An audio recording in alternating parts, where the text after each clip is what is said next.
I think of June Jordan, whom we both knew and loved, and how she wrote in the 80s about being born Black and becoming Palestinian. Um, Yeah, I always have this on my desk. I always have this on my I have desk. it back here somewhere.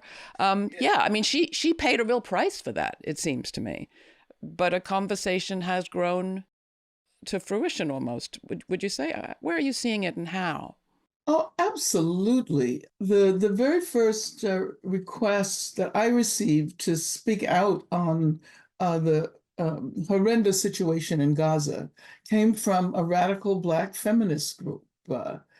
And I have encountered so many people, so many young women, so many young Black women who, talk about the fact that their heart right now is in Gaza, is in Palestine.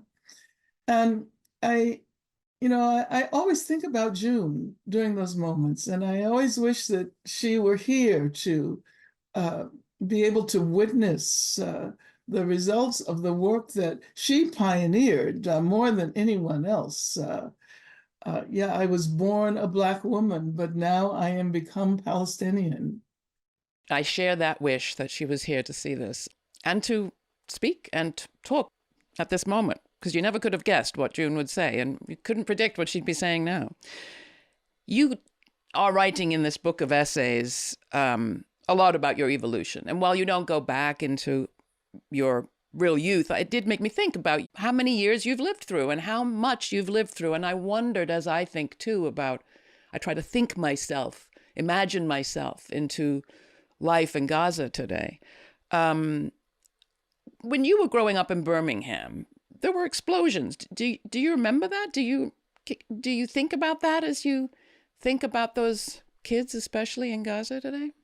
Well, the sound of dynamite exploding is actually one of my earliest memories. It's an oral memory. And I think about it all the time.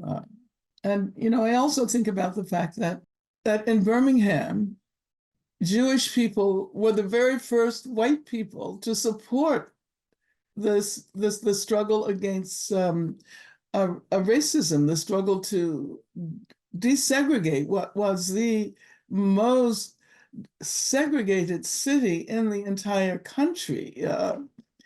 And I've tried to sort of hold those memories together so that they're not about conflict.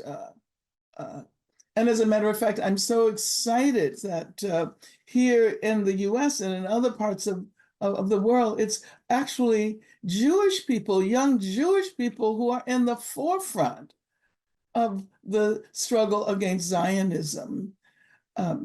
So yeah, those memories are still foremost in my mind. And thank you for reminding me.